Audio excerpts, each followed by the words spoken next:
네, 안녕하십니까. 스타트업 알쓸 유저비라는 주제로 강의를 하게 된 경영지도사 노광진입니다.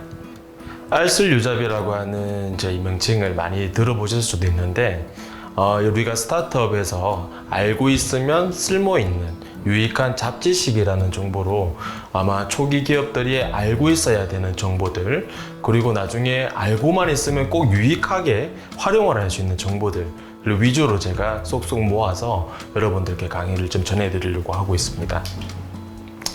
앞에 나와 있는 저를 간단하게 소개를 드리자면, 저는 이제 전문 강사라는 개념보다 지금 필드에서 다양한 기관 쪽에 활동을 하며 실제 컨설팅을 하고 있는 경영지도사 노광진이라고 합니다.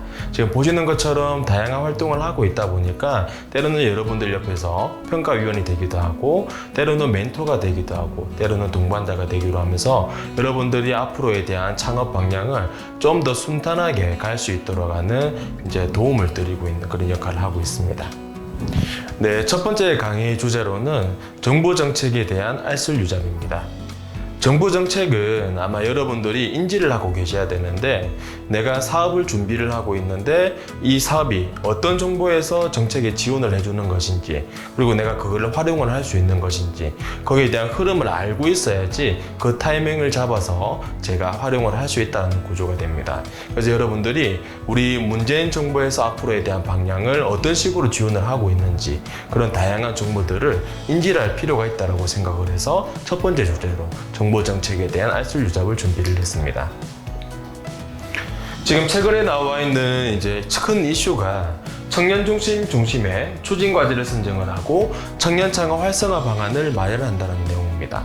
거기에 나온 골자가 첫 번째가 기술 혁신 창업을, 그리고 생활 혁신 창업, 그리고 창업 친화적인 환경을 조성한다는 내용입니다.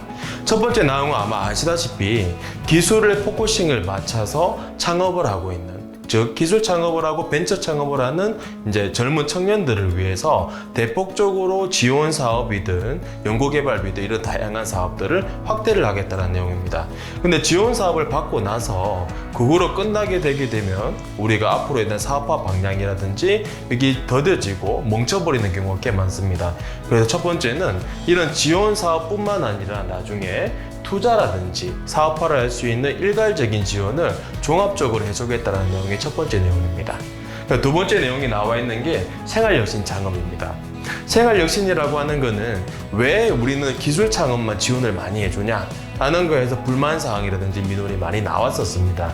그래서 기술 창업은 아닌데 뭔가가 생활과 밀접한 그런 아이템으로 창업을 하시는 분들을 위해서 이제 지원 사업이 나온 게 바로 생활혁신형 창업이라고 보십니다.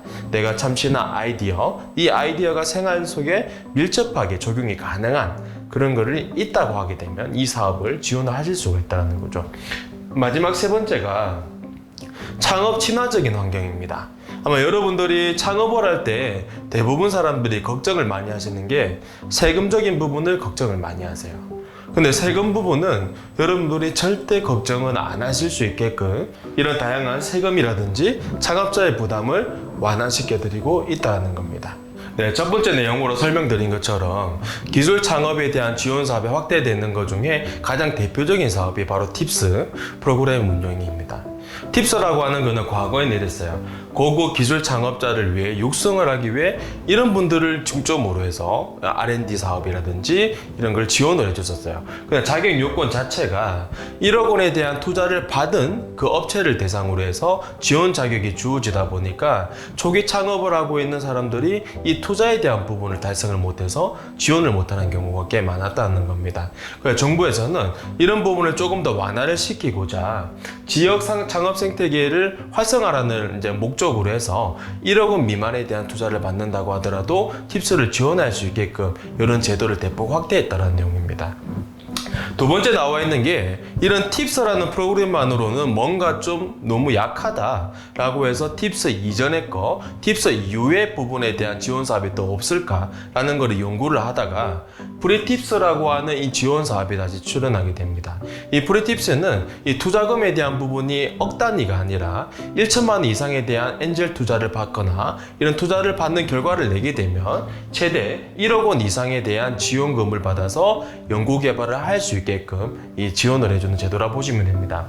근데 다만 이 지원 사업을 이제 넣기 위해서는 자격이 있는데 창업을 하신 지 3년이 넘지 않은 기업과 그리고 대표자를 포함해서 상시 근로자가 2명 이상인 기업, 그리고 접수 마감일 기준으로 1년 이내에 1,000만 원을 투자 유치를 완료한 기업만이 이 사업을 넣으실 수가 있습니다.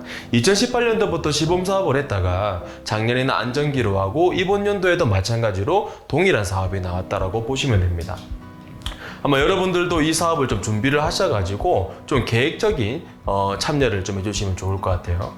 그다음 두 번째로 나와 있는 게 생활력 신형 창업 지원과 관련된 내용입니다. 앞에서 말씀드린 것처럼 기술 창업이 아니라 생활과 밀접한 반려동물 용품이라든지 프리저버드 플라워라든지 실생활에 쓸 수 있는 이런 소품, 핸드메이드 제품들, 이런 것들을 만들 수 있는 기술이나 아이디어가 있으신 분들에게 기회를 많이 열어주게 된다는 거죠. 여기 사업 같은 경우에는 소상공인시장진흥공단에서 하는 사업이라고 보시면 되고요.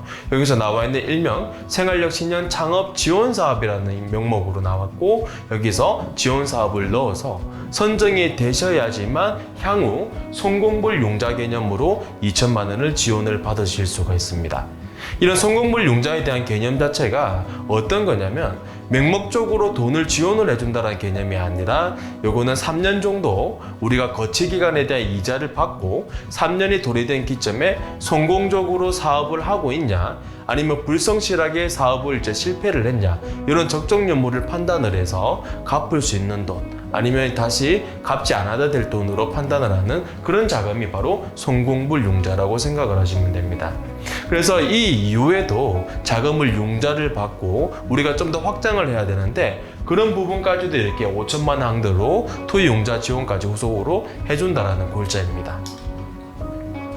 자, 다음은 우리가 청년몰이라고 이야기를 많이 들어보셨을 거예요. 청년몰 같은 경우에는 아마 시장을 가셨을 때 2층이나 1층에 청년몰 조성이 되어 있다고 해서 점포들을 많이 보셨을 겁니다. 그런데 이 청년몰이 생각보다 활성화가 많이 안 되고 이 사람들이 많이 이탈률도 높아지게 되고, 그래서 문제점이 좀 많았는데, 이 정부에서는 이런 문제점을 좀 극복을 해보고자 복합 청년몰을 신규 조성한다라는 제도를 발표를 했다는 거죠.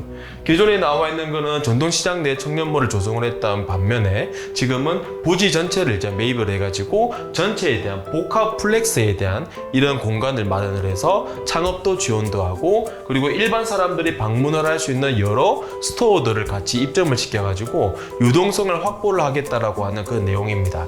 아마 이 사업 동안 소상공인시장진흥공단에서 사업 공고가 나와서 입주 모집을 했을 때 여러분들이 관심 있을 때 참여를 해주시면 요거를 이제 들어가실 수가 있습니다. 가장 이제 또 관심도가 많은 것 중에 하나가 세제 관련된 부분입니다. 아마 여러분들이 창업자들은 매출도 안 냈는데 벌써부터 세금을 얼마나 내야 될지, 이걸 어떻게 처리해야 될지 고민을 많이 하십니다. 근데 그런 걱정을 하시지 말라고 정부에서는 이런 세제 혜택을 대폭 개선을 시켰습니다. 그래서 청년 창업기업에 대한 법인 소득세를 예전에는 75%까지 확대를 했던 내용들을 지금은 5년간 100% 감면을 한다는 내용이라는 거죠. 예전에는 청년의 연령 자체가 15세에서 29세였던 내용들이 지금은 34세까지 확대가 됐다는 내용과, 업종도 일부 제조업 외 28개 업종으로 되었던 게 지금은 전자상거래, 일명 통신판매업이 포함이 되어서 이런 세제 혜택이 적용이 된다라고 보시면 됩니다. 그러면 여러분들이 아마 생각하실 수 있을 거예요. 창업을 하고 5년까지 내가 청년일 경우에는 이제 내가 세금을 안 내도 된다. 그러면 내가 어떻게 해야 되죠? 매출을 무조건 많이 올리는 것만 집중을 하실 수 있게끔 이런 환경이 조성이 됐다라고 생각을 하시면 됩니다. 근데 또 하나가 있습니다. 내가 청년이 아닌 분이 또 있거든요. 근데 그런 분들은 세제 혜택이 없냐라고 생각을 하실 수도 있습니다. 그래서 그런 부분도 완화를 시키고자 연매출이 4,800만 원 이하의 모든 창업자, 연령하고 지역이 상관이 없이 이런 부분도 마찬가지로 5년간 법인이면 법인세, 개인사업자면 종합소득세를 100% 감면을 한다라는 내용입니다. 그리고 또 하나가 여러분들도 아마 나중에 접하게 될 기술보전기금이라든지 신용보전기금에서 아마 어떤 거를 자금 융자를 하기 위해 상담을 가실 일이 생기실 겁니다. 그럴 경우에는 보증서를 끊기 전에 예전에는 연대보증제도라고 해서 이 금액에 대한 부분을 개인이 또 책임을 질 수 있게끔 보증서를 이제 연대보증제를 썼었는데, 지금은 이런 부담감도 이제 좀 완화를 시키고자 이런 연대보증제를 완전하게 폐지를 시켰다는 내용입니다. 그래서 기존에 아마 연대보증제를 하고 계신 분이 있다라고 하게 되면 요거는 이제 한시적으로 점차 좀 더 없애고, 그래서 요거를 책임 경영 심사로 대체를 한다라는 내용이 요 내용의 큰 골자입니다. 그리고 여기 대상이 되는 업종을 또 살펴보시게 되면 광업, 제조업, 건설업, 음식업부터 해가지고 지금은 32개에 대한 웬만한 업종들이 이런 세제 혜택이 다 적용이 된다라고 보시면 되고요. 그런데 우리가 창업자한테만 다 지원해 준다라는 게 아니고 이런 세법이 개정에 대한 이유에 대한 그 부분이 적용이 되기 때문에 청년감면은 2018년도 5월 29일 이후에 창업을 한 사람만 여기 적용이 된다는 점, 그걸 인지를 좀 하고 계시면 될 것 같아요. 그리고 우리가 창업을 하려고 보면 지금 신사업이라든지 신업종들이 엄청나게 많이 등장을 하고 있습니다. 대표적으로 보는 게 소규모 관광사업에 대한 부분이 신설이 되고 반려동물 서비스업에 대한 부분이 확대가 됐다는 내용입니다. 그리고 예술기획업이라든지 설립 자격이 좀 완화가 됐다는 내용이 있고, 그 다음에 사회적 기업 인정 요건 자체가 완화가 되고 있다는 내용입니다. 여기에 대한 핵심적인 내용이 예전에 소규모 관광업이라든지 이런 사업을 하려고 하더라도 자본금에 대한 부담감 때문에 하지 못했던 것들이 이런 자본금 요건을 최소한 수준으로 대폭 축소시켜서 누구나 다 이쪽으로 좀 더 진입을 할 수 있게끔 열어놨다는 내용이고, 반려동물 서비스도 이게 법적으로 업종 분류가 제대로 되어 있지 않다라는 문제점이 있어서 이런 것 또한 동물 미용업, 동물 위탁 관리업 등과 같이 좀 더 세부적으로 산업평균에 대한 업종을 분류를 했다는 내용입니다. 그리고 세 번째도 대중문화에 대한 예술, 이 관련된 기획업을 설립을 하려고 하게 되면 4년 이상에 대한 관련업계 종사자가 필요가 했었는데, 근데 지금은 이런 요건도 전부 다 2년으로 완화를 시키고 일정 부분의 교육과정을 수료를 한 사람도 참여가 가능하게끔 되어 있다는 거죠.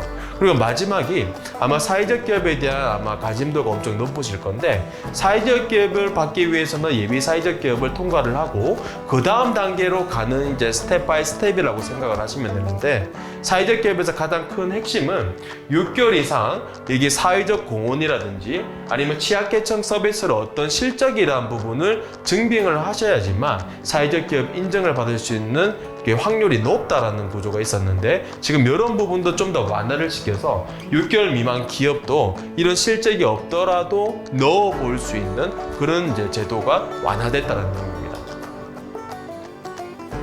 다음이 이제 코로나19 영향으로 인해서 지금 제도적으로라든지 아니면 환경적으로 많은 변화가 일어나고 있습니다.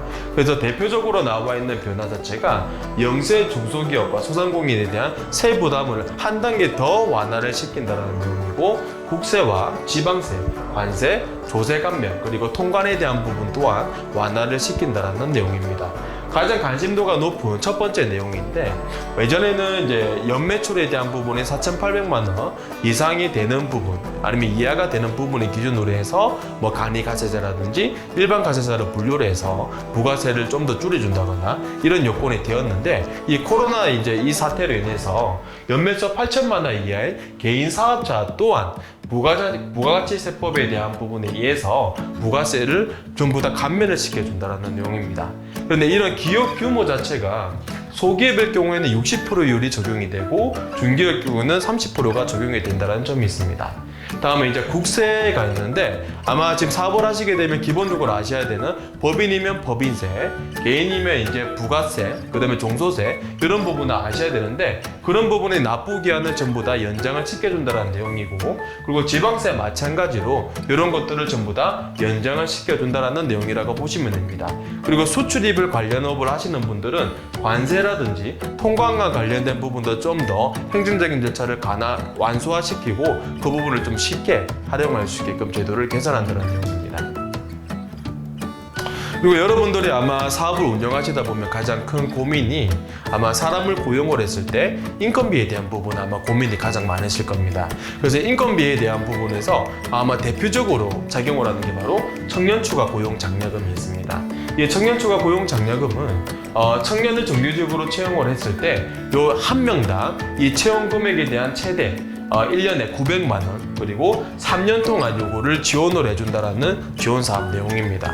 근데 요거는 과거에서는 기업 규모가 이런 식으로 30인 미만, 30에서 99인, 그리고 100인 이상으로 해서 사람이 증가될 때마다에 대한 지원을 해줬는데, 작년 이제 8월 20일부터는 규정이 조금 개선이 됐습니다. 30인 미만은 동일하게 추가 한 명이 됐을 때 900만 원, 그리고 30일에서 90인 미만일 때는 한 명 추가로 지원을 해주는 게 아니라 한 명에서 한 명 더 추가한 2명을 고용을 해야지 한 명을 지원해 주는 거.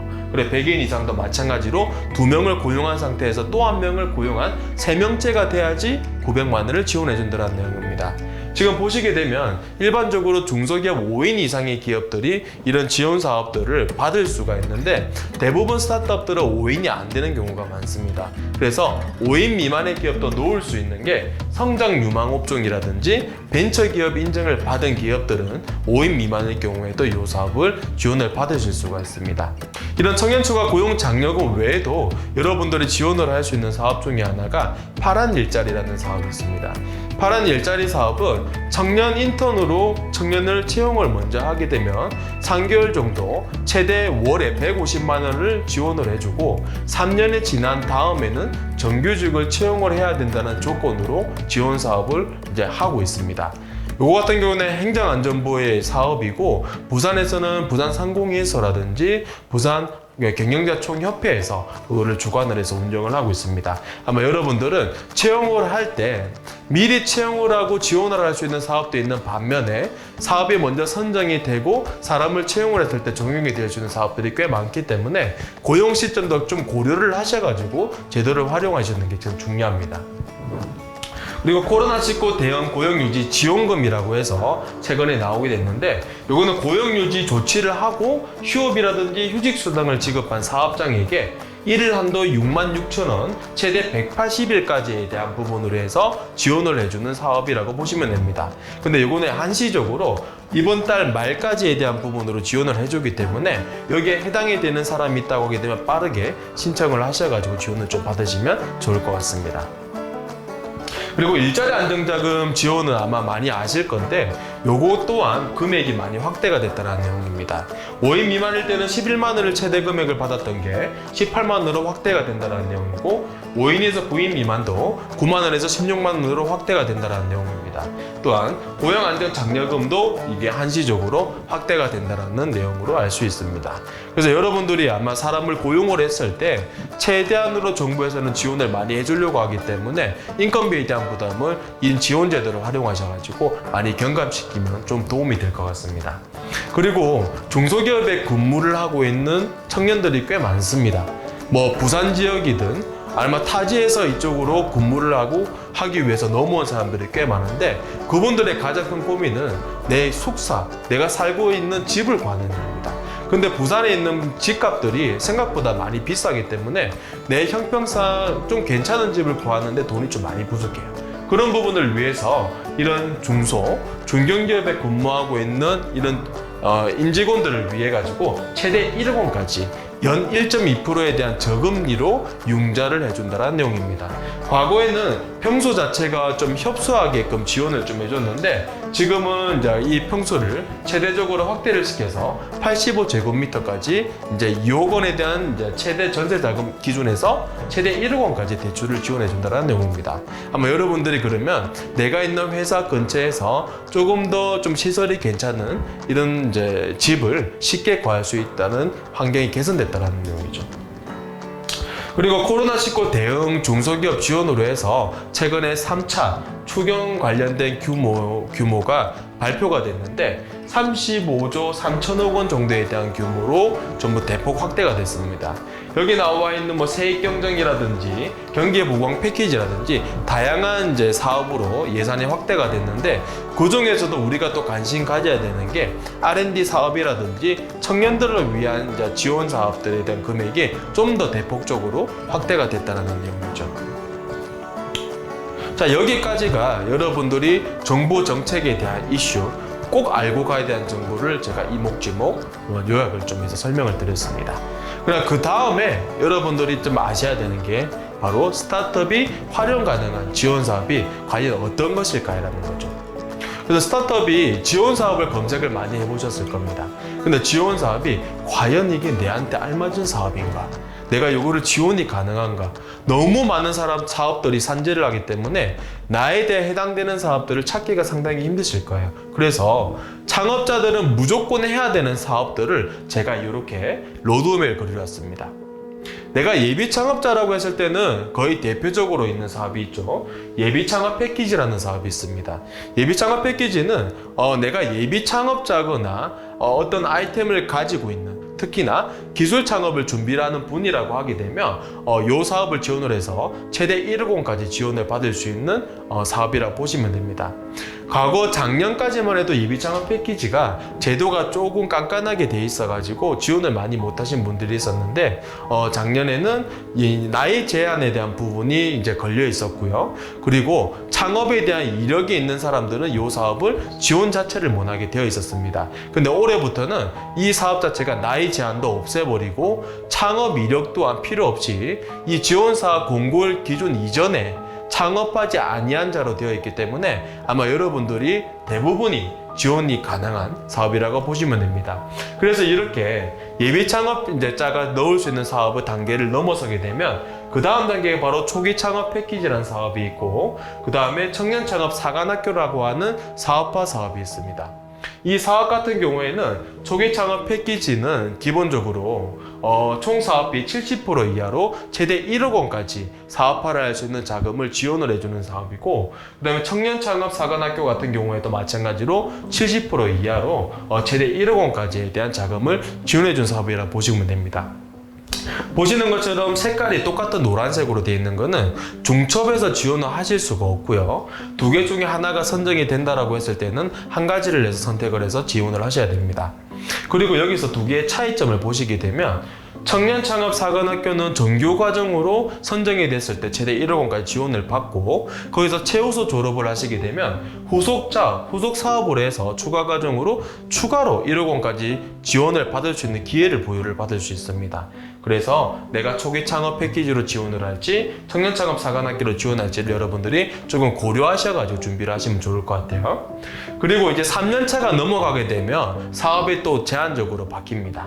그래서 우리가 넣을 수 있는 거는 창업도약 패키지라는 사업이 있고, 요거는 3년에서 7년 차에 있는 기업들이 넣을 수 있는 사업이라 보시면 되고, 이거는 총 사업비의 70% 이하로 최대 3억 원까지에 대한 사업화 비용을 지원을 받으실 수가 있습니다. 그리고 올해 등장한 사업 중에 하나가 빅3 분야, 그러니까 시스템 반도체라든지 바이오 헬스, 미래차 등 이런 4차 산업과 관련된 어떤 신산업 분야를 만약에 사업을 준비를 하신 분이라고 하게 되면 예비 창업자부터 7년 이내에 대한 업력에 해당이 되시면 이 사업을 지원을 해서 컨설팅이라든지 시장조사라든지 여기에 들어가는 장비라든지 테스트 비용, 인증 비용들을 최대 2억 원까지 지원을 받을 수 있다는 사업입니다. 보시는 것처럼 노란색으로 되어 있는 부분이 사업화 지원 사업이라고 보시면 되고, 위에 한 단계에 넘어가게 되면 바로 R&D 사업인 파란 색깔 사업이 있습니다. 아마 여러분들이 기본적으로 또 아셔야 되는 게 창업성장 기술개발 사업이라는 게 바로 대표적인 R&D 사업입니다.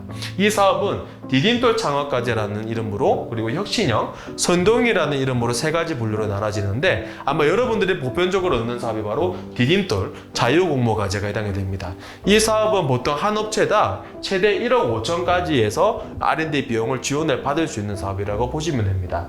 그리고 두 번째가 바로 공정품질 기술 개발 사업이 있습니다.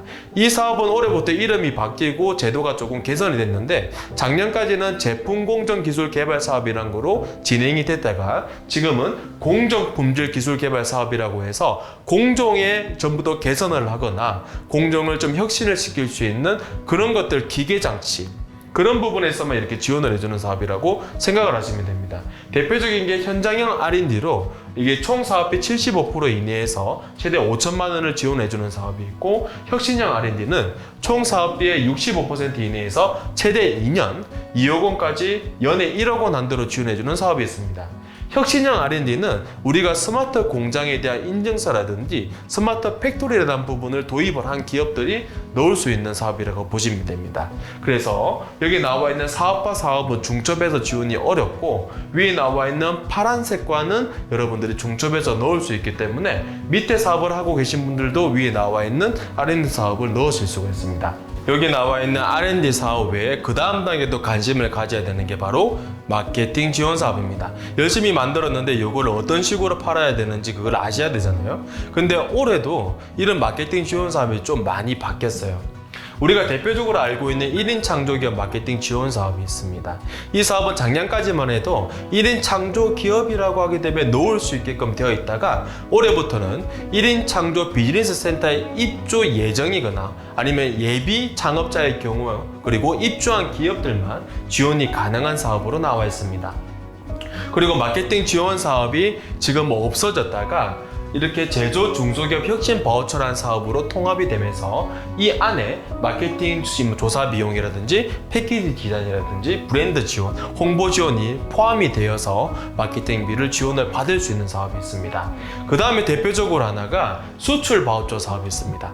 수출 바우처 사업은 여러분들이 다양한 이제 주간사일 때 공고가 나오는 거에서 보고 지원이 가능한데 대표적으로 스타트업 그리고 내수기업, 수출 초보기업이 여러분들이 넣을 수 있는 대상이 된다라고 보시면 됩니다. 그리고 여기까지가 마케팅 지원 사업이라고 보시면 되고 또 하나가 지금 창업기업 지원 서비스 바우처라는 사업이 있습니다. 요거는 우리가 기장업체를 이제 선정을 해가지고 회계 기장을 맡기지 않습니까? 그런 비용을 지원해주는 사업이라고 생각을 하시면 돼요. 요거는 대표자가 만 49세 이하이면 요걸 지원을 하셔가지고 선정이 되면 최대 1년간 100만 원까지에 대한 비용을 지원을 해주고 그걸 최대 또 1년에서 추가적인 1년이 연장을 할 수 있는 그런 사업이라고 보시면 됩니다. 그래서 여러분들은 무조건 노란색으로 되어 있는 사업화 자금은 무조건 지원을 하려고 노력을 하셔야 되고 그다음 추가적으로 파란 색깔, 녹 색깔, 이런 회색 색깔을 동시적으로 활용을 해주셔야 되는 게 가장 큰 핵심입니다. 이거 외에도 각 지자체에서 나와 있는 다른 R&D나 지원 사업들이 꽤 많이 있지만 여러분들이 필수적으로 참여를 해야 되는 사업이 요 사업이라는 거를 좀 숙지를 하고 계시면 돼요. 그리고 여러분들이 이런 지원 사업을 넣기 위해서는 아마 막무가내 사업계획서만 잘 쓴다고 되는 게 아니라 준비를 해야 되는 게 있습니다.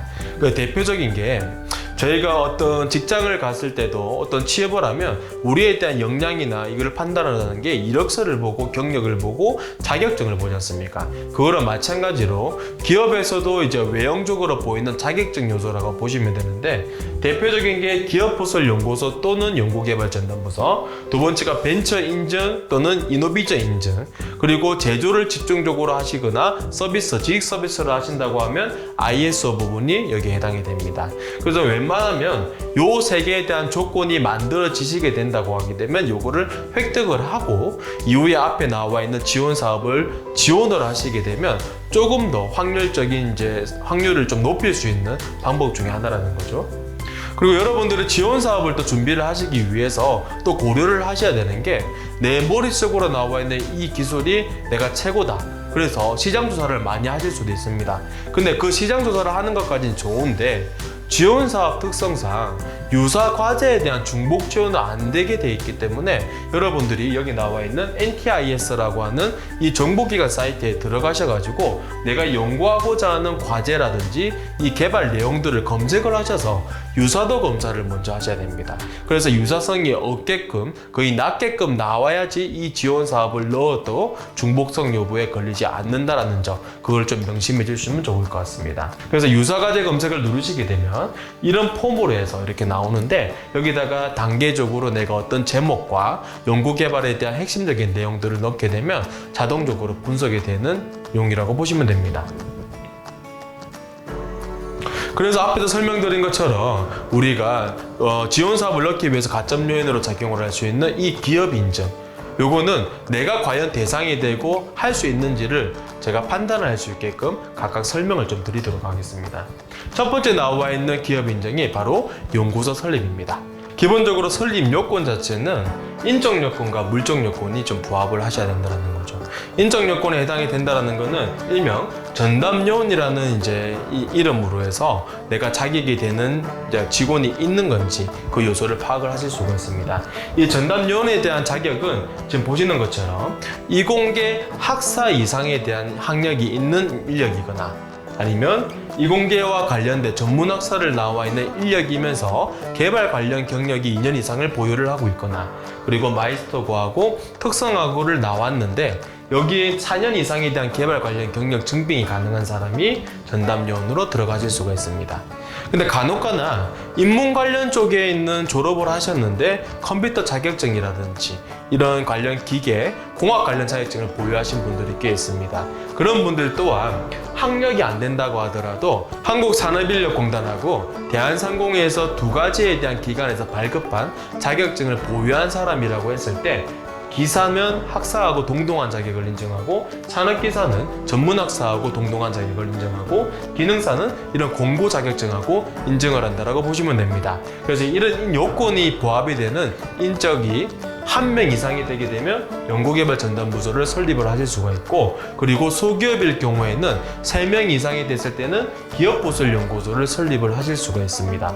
이 두 가지에 대한 가장 큰 차이점이 딱 2가지 정도가 있어요. 동등하게 세제 혜택에 대한 부분은 적용이 동일한데 이 부분은 기업부설 연구소일 때만 병역 특례를 지정할 수 있는 기본 요건이 되고 그리고 연구 목적용으로 우리가 설립을 하는 건물이 있지 않습니까? 거기에 대한 취득세 75% 감면이 되는 부분이 적용이 되는 게 연구소만 혜택이 됩니다. 그 외에 연구개발 전담부서는 혜택이 안 된다는 거, 이 2가지가 가장 큰 차이점이라고 보시면 됩니다. 그 다음 단계가 바로 여기 나와 있는 공간적인 요소입니다. 예전에는 독립공간이 있어야 되고 이 공간이 부합이 안 되면 연구소를 설립을 하실 수가 없었는데 지금은 소기업일 경우에는 이런 공간 제약 없이 파티션으로도 설립이 가능하게끔 엄청 완화를 시켰다는 거죠. 앞에 설명드린 것처럼 소기업일 경우에 3명 이상이 있을 때는 연구소가 설립이 가능하다고 말씀을 드렸는데 우리가 초기 창업할 때는 3년이 안 될 때 혹여나 연구소를 설립을 할 때는 2명만 있어도 설립에 할 수 있게끔 완화가 되어 있고 벤처 인증을 받았을 때도 2명으로만 설립이 가능했고 완화가 되어 있습니다. 예를 들어서 아마 궁금해 하실 게 있을 건데 이 전담요원 몇 명이 돼야지 내가 설립을 할 수 있게끔 판단이 되는가 라는 게 있습니다. 예를 들어서 내가 개인 사업자를 운영한다고 했을 때 대표는 근로자가 아닙니다. 그래서 이 조건이 되는 인력이 1명이 있다라고 했을 때는 연구개발전담부서를 설립을 하실 수가 없어요. 왜냐면 이거는 전담요원으로 들어가기 때문에 연구활동만 해야 되는 의무가 있습니다.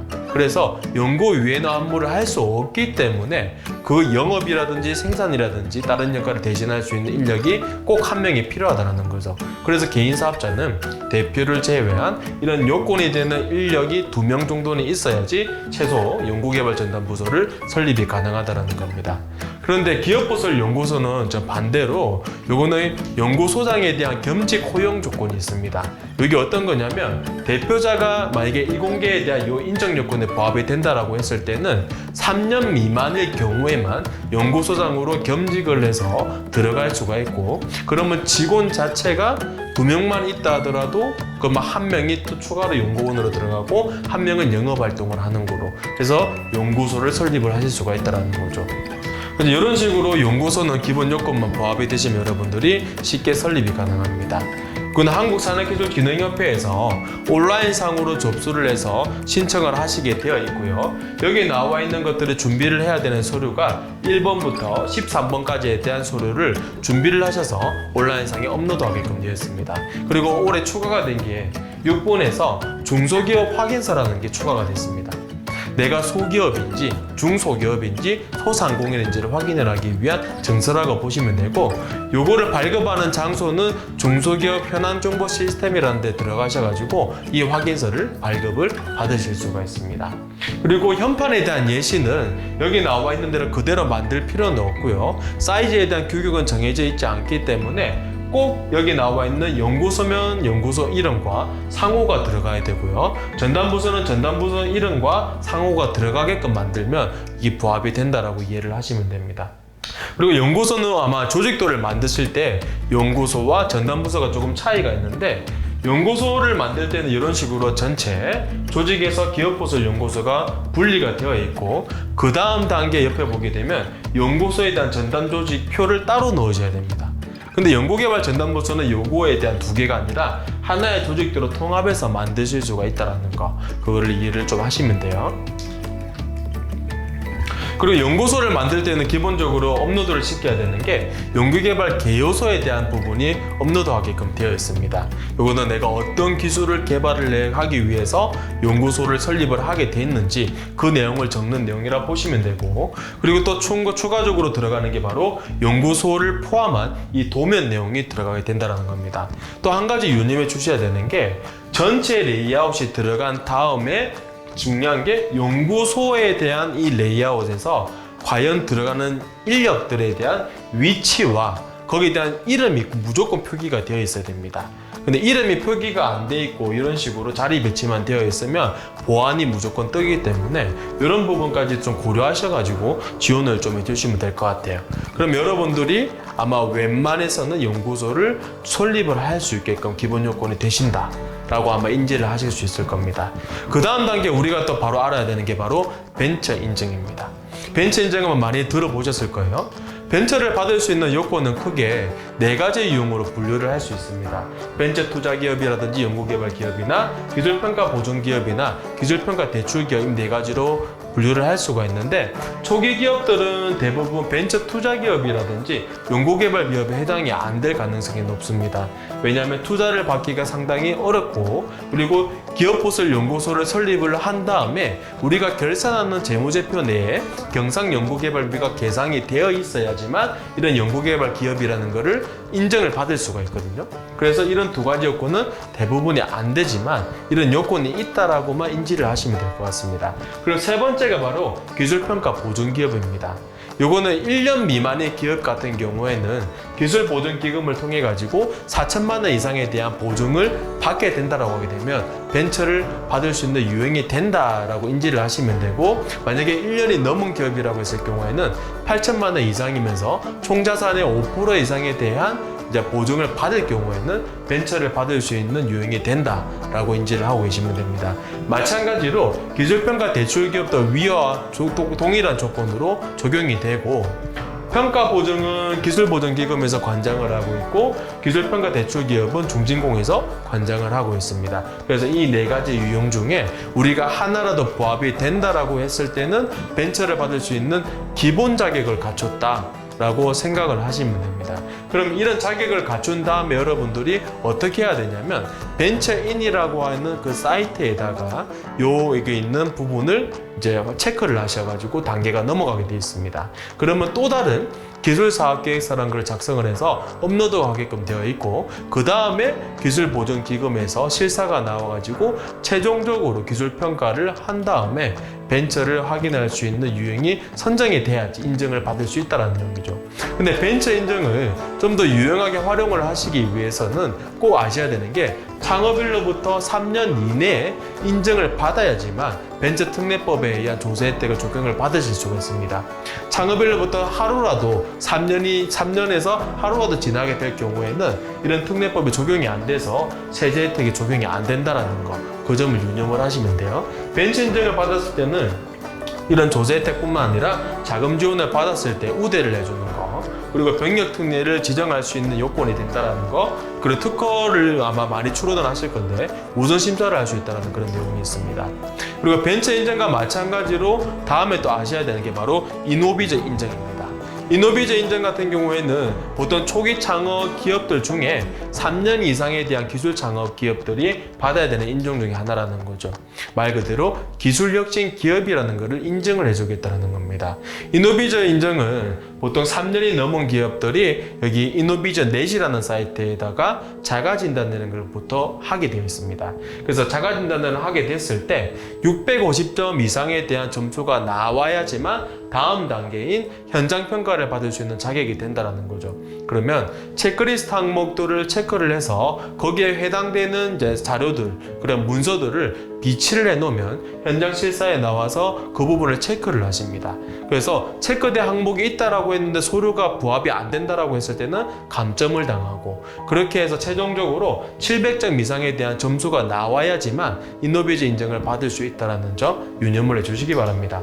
이노베이지도 마찬가지로 벤처와 이런 식으로 다양한 지원 혜택을 받으실 수가 있어요. R&D 지원이라든지 자금을 할 때 좀 더 우대해주거나, 인력 지원을 할 때 추천 우대를 한다거나, 팔로 특허에 대한 우선 심사권, 이런 제도를 받으실 수가 있습니다. 그리고 또 하나가 메인비즈 인증이 있습니다. 메인비즈 같은 경우에는 신용보증기금에서 관장을 하시면 되고, 이거는 경영혁신기업이라고 인지를 하시면 돼요. 메인비즈도 절차가 좀 비슷합니다. 메인비즈 넷이라는 데를 들어가고 업력이 3년 이상의 기업들만 지원이 가능하다는 점, 그걸 알고 계시고, 마찬가지로 온라인 자가진단을 통해서 이노비자와 다르게 600점 이상만 되시게 되면 이거를 통과를 가능하고 현장 시사를 받으실 수가 있습니다. 현장 시사를 받게 되면 지금 여러분들이 이제 경영활동 관련된 부분을 체크를 하시게 되고, 최종적으로 700점 이상이 나오게 되면 이제 메인비즈를 인정을 받을 수 있다는 거죠. 이것 또한 마찬가지로 다양한 지원 사업에서 이런 혜택을 보실 수가 있습니다. 자, 여기까지가 아마 여러분들이 꼭 알아야 되는 인증을 요소들을 제가 요약해가지고 설명을 드렸습니다. 아마 여러분들도 많이 들어보셨겠지만 여기 설명드린 내용들을 토대로 내가 계획적으로 인증받는 거를 준비를 하시면 좋을 것 같아요. 그리고 아마 여러분들이 앞으로도 많이 놓고 사업계획을 수립을 할 때 보면 시장조사 활동을 꼭 굳이 많이 하셔야 됩니다. 근데 시장조사를 아마 기본적으로 검색하는 거 외에 제대로 하시는 분들이 생각보다 많지 않습니다. 그래서 시장조사를 위해 여러분들이 알고 있으면 좀 유익한 정보들을 한 번 더 풀어드리겠습니다. 시장조사를 할 때 내가 과연 이 제품, 아이디어, 서비스와 관련되어 있는 게 트렌드가 있는 건지 없는지를 분석을 해주는 대표적인 분석 플랫폼이 구글 트렌드라는 게 있습니다. 그래서 구글 트렌드에 들어가셔가지고 내가 서비스하고 있는 이런 제품들의 부분을 키워드를 검색을 하시면 트렌드의 추이를 분석이 가능하고, 또 네이버에서도 네이버 트렌드에서 이 부분을 검색을 해서 관심도가 높은 키워드가 어떤 건지를 분석이 가능하십니다. 또 하나가 다음에서 서비스하고 있는 썸이라는 트렌드 분석 플랫폼이 있습니다. 이쪽에서 마찬가지로 내가 원하는 키워드를 넣어서 검색을 하실 수가 있습니다. 이렇게 해서 실제 사업과 연관되어 있는 것들이 사람들의 호응도, 트렌드 지수가 높은지를 판단을 하셔가지고, 아, 이게 관심도가 높은 거니까 내가 쭉 나가도 되는구나, 아니면 관심도가 좀 떨어지니까 뭔가를 좀 더 보완을 시켜야 되겠구나, 그런 방향을 좀 잡으실 수가 있을 겁니다. 그리고 이제 본격적으로 시장 조사를 할 때 여러분들이 기본적으로 많이 활용하시는 게 네이버 검색과 구글 검색을 많이 활용하실 겁니다. 네이버 검색 같은 경우에는 보편적으로 많이 나오는 게 제품과 관련되어 있는 그런 자료들, 국내 자료 위주로 좀 자료가 많이 나오실 거예요. 그런데 아마 사업계획서라든지 뭐 준비를 하실 때 내가 생각보다 쓸모있는 자료를 많이 안 넣어둔 걸 느끼실 겁니다. 그러면 다음 단계가 가는 게 바로 구글로 가게 돼 있어요. 구글에서 검색을 하시면 아마 대부분의 보고서 형태에 대한 자료와 그리고 이미지, 도형, 이런 것들이 엄청나게 많이 잘 나오기 때문에 아마 구글에서 자료를 좀 더 서칭을 하는 게 좀 더 효율적인 방법이라 보시면 됩니다. 근데 구글을 아마 검색을 하실 때 여러분들이 아마 느끼셨을 거예요. 구글 자체가 검색을 하게 되면 최신 자료가 위로 안 올라오고 내가 원하는 자료가 바로 안 나오는 경우가 꽤 많습니다. 그래서 구글을 이용하시려고 하면 여기 나와 있는 고급 태그를 좀 활용하셔야 돼요. 쌍따옴표라고 있습니다. 여기 쉼표가 하나 빠졌는데 두 개에 대한 쌍따옴표를 내가 원하는 키워드 양쪽에다 붙이시게 되면 이 키워드와 100% 일치하는 이 자료를 찾는다 라고 생각을 하시면 돼요. 그리고 대시기호 같은 경우에는 이 단어를 빼고 포함되어 있는 자료를 찾는다라고 생각을 하시면 됩니다. 그리고 물결 기호도 요거 같은 경우에 동의어, 한국어 같은 경우에는 유사 단어들이 많기 때문에 이런 물결을 넣어가지고 유사어를 포함해가지고 검색을 한다라고 생각을 하시면 됩니다. 여기서 여러분들이 아마 좀 유념해가지고 보셔야 되는 게 바로 파일 타입이라는 겁니다. 이 파일 타입 태그 같은 경우에는 예를 들어서 나는 기사 자료 내는 게 필요 없고 PDF라든지 PPT라든지 이런 자료에 내가 원하는 키워드 자료만 뽑고 싶다 라고 했을 때는 파일 타입 세미콜론을 하고 PDF 한 칸 띄우고 내가 원하는 키워드를 넣었을 때 그 키워드가 들어가 있는 PDF 자료들만 검색이 되게끔 되어 있습니다. 그리고 마지막으로 또 중요한 게 이 마침표입니다. 마침표 점점이라는 거는 우리가 알고 있는 것처럼 기간 사이에 있는 부분을 표시를 한다라고 생각을 하시면 되고, 예를 들어서 내가 특정 키워드를 넣고 2018년 점점 2020이라고 하게 되면 2018년도에서 2020년도까지에 대한 앞에 키워드 자료를 검색을 한다라고 보시면 됩니다. 그래서 이런 이제 태그를 좀 더 활용을 잘 하셔가지고 시장 조사를 하시면 시간을 좀 더 단축을 시키실 수가 있다라는 거죠. 그리고 또 활용을 하실 수 있는 이제 사이트 중에 하나가 국회 도서관이나 NDSL, RIS에서 DBPR라든지 이런 자료들을 좀 활용하실 수가 있습니다. 그리고 또 요 빅데이터 분석 플랫폼들이 국내에서 무료로 서비스하는 게 꽤 많은데 아마 여러분들이 요 사이트들을 좀 적정하게 활용해 주시면 좋을 것 같아요. 첫 번째로 나와 있는 게 K-MAPS라고 하는 산업시장 분석 시스템입니다. 요거 같은 경우는 키스트에서 만든 빅데이터 분석 플랫폼이라고 보시면 되고, 내가 사업을 하고 있는 산업군에 대한 시장과 그리고 전방위, 후방위, 그리고 경쟁업체, 시장 규모 이런 것들을 자동적으로 분석해주는 플랫폼이라고 보시면 됩니다. 보시는 것처럼 팩터 분석, 산업환경 분석이라든지 우리 수학 분석이라든지 이런 자료들을 잘 활용을 하실 수가 있고, 그리고 어떤 특정 산업군과 관련되어 있는 보고서들을 이제 이 플랫폼에서 자동적으로 서칭을 해와가지고 한 곳에 모아서 볼 수 있게끔 되어 있기 때문에 좀 더 수월하게끔 좀 더 시간을 단축해서 자료를 검색을 하실 수가 있습니다. 다음에 나와 있는 게 바로 컴파스라고 하는 경쟁정보 분석 시스템입니다. 아마 보통 기술 창업을 하시게 되면 내 기술과 경쟁력이 어느 정도 차이가 있고 유사성이 있는지를 검색을 많이 하시게 될 거예요. 그거를 빅데이터 분석 플랫폼으로 가능하게 해주는 사이트가 바로 컴파스라는 데입니다. 근데 이 플랫폼은 생각보다 활용하는 게 좀 어려울 수도 있기 때문에 여기 나와 있는 매뉴얼을 다운을 받으신 다음에 차근차근 한번 숙지를 하시고 요거를 진행을 하시면 좋을 것 같아요. 그다음 세 번째 나와 있는 게 토드라고 하는 기술 기회 탐색 시스템입니다. 말 그대로 내가 서비스하는 제품이나 이제 서비스가 우리 전체 시장에서 어느 정도에 대한 점유율을 차지를 하고 있는지, 경쟁 제품이 어느 정도에 대한 시장을 선점을 하고 있는지를 분석을 해주는 플랫폼이라고 보시면 돼요. 그래서 여러분들이 내가 관련 있는 제품, 서비스가 어느 정도 위치에 있는지를 가늠하기에 아주 좋은 빅데이터 분석 플랫폼이라고 보시면 됩니다. 그리고 보통 초기 창업자들이 투자를 고려를 하시게 되면 내 기업 가치가 얼마인지를 아마 궁금해하시는 분들이 꽤 많습니다. 그래서 어디서 맡겨가지고 가치를 평가하기 전에 스타밸류라고 하는 온라인 기술 가치 평가 시스템이 있습니다. 여기서 우리가 자체적으로 기업 가입을 하고 여기 나와 있는 소득 접근법이라든지 시장 접근법을 통해 가지고 우리에 대한 기업 가치가 어느 정도가 되는지 미리 판단을 할 수 있는 하나의 플랫폼이라고 생각을 하시면 돼요. 그리고 또 하나, 요거는 최근에 만들어진 플랫폼입니다. 우리 기업이 어떤 지원 사업과 매칭이 되고 활용이 가능한지를 아마 궁금해 하실 겁니다.